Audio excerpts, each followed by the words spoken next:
پراتلونکو کې وکولای. اسلامي امارت د 100 تنو یتیمانو او معلولینو لپاره د حرفوي زده کړو زمينه برابر کړه.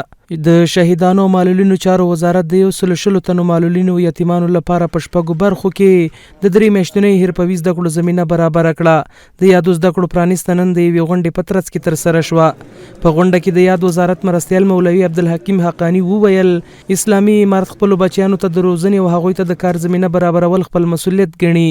همدارز مولوي عبدالحکیم له یادو زده کوونکو وغوښتل چې له دغه زرین فرصت څخه سالمه استفاده وکړي. نو موږ ځان د دې له وجې نه مکلف بولو چې دغه قشر ته چې د دغه مسؤلیت د دغه وزارت له مسؤلینو سره ده دا خدمت وړاندې کړو. دا خپله یو واجبه او فریضه ګڼو.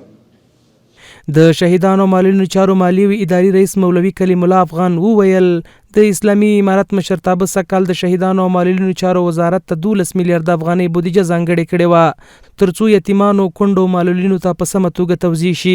الوزراء مقام د مرحمت او د دوی د انتهایی ترحم له قبله څخه د شهیدانو معلولینو وزارت ته سږ کال هم لکه د تیرو کلو اړوند سږ کال 12 میلیارډ افغانۍ تخصیص په اختیار کې ورکول شوی دی.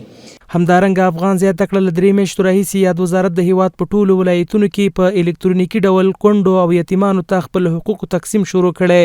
په خبره اسلامي امارت د معلولینو او یتیمانو ته د مرستو په ویشلو کې هیڅ تنګ نظري نه ده کړې. شهیدانو معلولینو وزارت په دې کې هیڅ تنګ نظري او بخل نه دی کړی بلکې د اسلامي امارت د مشرتابه له دستور سره سم د هیواد ټول معلولین په قانون کې داخل دي. هغو ته به مرستې ورکول کیږي، نقدي مرستې جاري دي ورکول کیږي.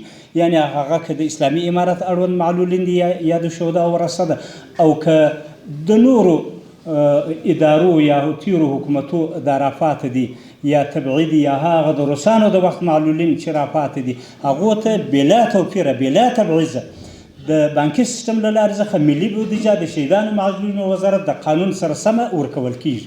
دا په داسې حال کې د چې له دې وړاندې هم د اسلامي امارت د کار او ټولنیزو چارو وزارت د 3 میاشتو په موده کې 300 تنه متعدین له حرفوي زده کړو فارغ او هغو ته د کار زمینه برابر کړه.